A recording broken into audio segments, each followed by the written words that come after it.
ভোর রাত্রে যখন সাহরি খাইতে উঠবেন, সাহরি খাওয়ার পর ফজরের আজানের আগে আপনি 10 মিনিট 5 মিনিট একটু আল্লাহর কাছে কেবলামুখী হয়ে হাত তুলে রুমের লাইটটা বন্ধ করে একটু আল্লাহর সাথে কথা বলবেন। মানুষের সাথে বহুত কথা বলছেন, আল্লাহর সাথে একটু কথা বলে দেখেন।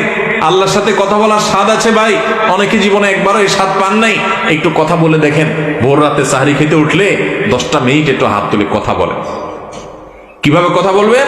কথা বলবেন এইভাবে, ও আল্লাহ, কত গুনাহ আমি করেছি, কত পাপাচার আমি করেছি, মরতে আমার হবে, তোমার কাছে যাওয়া আমার লাগবে আল্লাহ। শয়তানের প্ররোচনা করেছি, এই রমজান মাস তুমি কত মানুষকে মাফ করে দাও। নবী করিম সাল্লাল্লাহু আলাইহি ওয়াসাল্লাম বলেছেন, ওয়ালিল্লাহি উতাকাউ মিনান নার ওয়া যালিকা ফি কুল্লি লাইলা। রমজানের প্রত্যেক রাতে আল্লাহ তাআলা অনেক মানুষকে সাধারণ ক্ষমা ঘোষণা করে দেন, যে যাও অমুক অমুক অমুক অমুক যাও, তোমাদেরকে মাফ করে দেওয়া হলো, জাহান্নাম থেকে মুক্ত ঘোষণা করে দেওয়া হলো। আল্লাহ কত মানুষকে আপনি সাধারণ ক্ষমা করে দিবেন। আল্লাহ আপনার সাধারণ ক্ষমা পাওয়ার জন্য কোনো যোগ্যতার দরকার হয় না, আপনি চাইলে যাকে তাকে মাফ করে দিতে পারেন। দুনিয়ার প্রেসিডেন্ট প্রধানমন্ত্রী চাইলে একটা দেশের যাকে তাকে যা খুশি তা দিয়ে দিতে পারে। তাদের যদি ক্ষমতা, তারা তো মানুষ।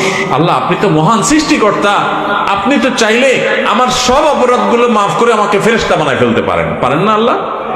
তো আল্লাহ আপনি